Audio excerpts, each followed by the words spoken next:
नमस्कार मैत्रिणींनो, मी अंगणवाडी सेविका जया खाडे अंगणवाडी जिनियस या यूट्यूब चॅनलमध्ये पुन्हा एकदा आपले सर्व मैत्रिणींचे खूप खूप स्वागत करीत आहे। तर मैत्रिणींनो, आज या व्हिडिओच्या माध्यमातून तुमच्यासाठी एक माहिती घेऊन आलेली आहे आणि ती माहिती म्हणजेच पोषण ट्रॅकर ॲप्लिकेशनमध्ये 20.7 यानुसार जे नवीन अपडेट आलेलं आहे आणि या अपडेटनुसार पोषण ट्रॅकर ॲप्लिकेशनमध्ये काही बदल झालेले आहेत।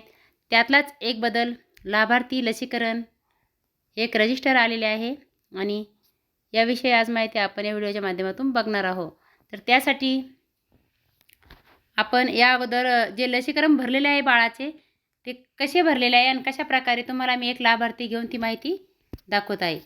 तर बघा मैत्रिणींनो, एक लाभार्थी घेते माझा अयोध्या शैलेश राठोड।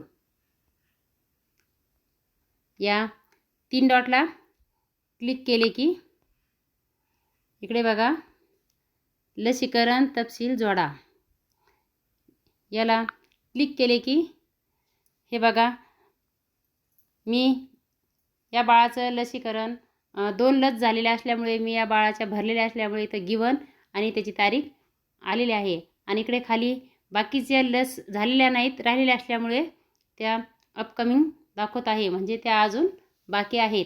त्यांच्या तारखा मी त्याची लस पूर्ण झाल्यानंतर त्या भरून घेणार आहेत। आपण जर भरल्या नसतील कुणी कदाचित एखाद्या मैत्रिणीची लसीकरणाची तारीख भरायची राहिलेली असेल एखाद्या बालकाची, तर इथं लाल अक्षरात त्या तारखा तुमच्या पेंडिंगमध्ये दाखवतील की या तारखा भरलेल्या नाही, त्या आपण भरून घेऊ शकता। पाठीमागची जरी तारीख असली तरी ती इथे आपण भरून घ्यायची आहे। इथे भरल्याच्या नंतर आपण आता समोर बघूया, इकडे बघा होम पेजवरती लाभार्थी लसीकरण, हे बघा लाभार्थी लसीकरण। आता आपण याच्यात जाणार आहोत। याच्यात गेल्याच्या नंतर इकडे बघा गर्भवती महिला 0 ते 6 मंथ 0 ते 6 महिन्याचे जे मुले आहेत आणि 6 महिने ते 3 वर्ष आणि 3 ते 6 वर्ष। तर आपण आता सर्वप्रथम गर्भवती महिला याला क्लिक करणार आहोत। तर इकडे बघा आता मी लसीकरण भरल्यामुळे नो रेकॉर्ड फाउंड आलेला आहे आणि इकडे बघा 2 पूर्ण झाले म्हणून इथं 2चा आकडा दिसत आहे आणि ओव्हरड्यू 1 आकडा दिसत आहे।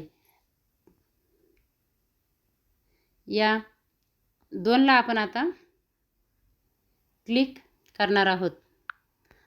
तर हे बघा मैत्रिणींनो, मी लसीकरण भरल्यामुळे हे बघा माझ्या मातेचं पूर्ण झाले अशा प्रकारे इथं आलेलं आहे। दोन्ही मातेंचे लसीकरण मी त्यांनी जशी लस घेतली तसे मी त्यांच्या तारखा इथे भरलेल्या आहेत। आता इकडे बघा ओव्हरड्यू, आता इथे तुम्ही माणसाला इथे 1 आकडा का दिसत आहे, आता हे बघा आपण त्याला पण बघणार आहोत। माझी जी गरोदर माता आहे शीतल राजू पवार, या मातेची 1 लस राहिलेली आहे, तिचं लसीकरण तिचा 1 डोस बाकी असल्यामुळे तिथे ओव्हरड्यूमध्ये 1 आकडा दिसत आहे आणि तिचा ते लसीकरण झाल्याच्या नंतर मी ती तारीख तिची टाकून घेणार आहे, मग इथे 0 आकडा येईल। अशा प्रकारे गरोदर माताचं लसीकरण आपण बघितलेलं आहे। आता आपण 0 ते 6 महिने या बालकांचं बघूया। तर हे बघा पूर्ण झालेले 3 आणि ओव्हरड्यूमध्ये 0 आलेला आहे। तर आपण या पूर्ण झालेल्याला या 3ला क्लिक करूया। हे बघा याला क्लिक केल्याच्या नंतर मी लसीकरण भरलेलं असल्यामुळे हे बघा इथे तिन्ही पण बाळांचं लसीकरण पूर्ण झाले म्हणून आलेलं आहे आणि ओव्हरड्यूमध्ये 0 आलेलं आहे। पण ज्या दिवशी आपलं लसीकरण होतं आहे त्या दिवशीच हे आकडेवारी आपण भरून घ्यायची आहे। भरून कुठं घ्यायची आहे मी तुम्हाला सुरुवातीलाच दाखवलेलं आहे की त्या बालकाच्या समोर 3 डॉटमध्ये जाऊन लसीकरण तपशील जोडा या ऑप्शनला क्लिक करून तिथे त्या बाळाचं लसीकरण घ्यायचं आहे आणि तिथं लसीकरण घेतल्याच्यानंतर म्हणजे तारीख टाकून घ्यायची आहे। त्या बाळाचं लसीकरण झालं की आपण तिथं ती तारीख लसीकरण कार्डावरून घ्या किंवा लसीकरणाच्या ठिकाणी जर तुम्ही उपलब्ध असाल तर ती तारीख तुम्ही तिथेसुद्धा घेऊ शकता। ती तारीख आपण इथे भरून घेतली की लाभार्थी लसीकरण यामध्ये लगेच आपले पूर्ण लाभार्थी अशा प्रकारे दिसणार आहेत. तर अशा प्रकारे हे लसीकरण भरून घेतल्याच्या नंतर इकडे लाभार्थी लसीकरण यामध्ये दिसणार आहे. तर मैत्रिणींनो, याच्यानंतर अजून हे बघा 6 महिने ते 3 वर्ष आणि 3 ते 6 वर्ष यांचंसुद्धा लसीकरण आपण टाकून घ्यायचं आहे. लसीकरण शक्यतो आपलं 1.5 वर्षापर्यंत 18 महिने पूर्ण झाले की त्याला बूस्टर डोस असतो, तिथपर्यंतचं लसीकरण कंप्लीट होतं. परंतु त्याच्यानंतर 6 महिन्याच्या अंतराने त्याला ए व्हिटॅमिनचा डोस दिला जातो आणि त्या तारखा आपण 3 ते 6च्या बालकांना तिकडे टाकून घ्यायच्या आहेत.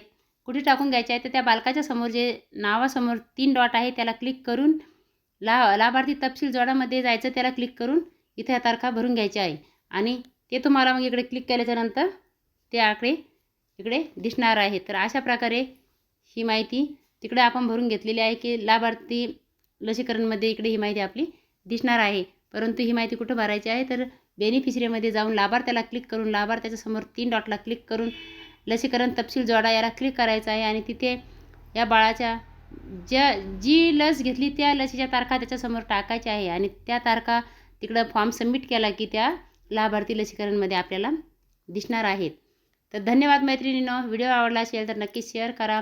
नवीन असाल तर चॅनलला सबस्क्राईब करा आणि आपल्या प्रतिक्रिया कमेंटद्वारे कळवत राहा. धन्यवाद मैत्रिणींनो.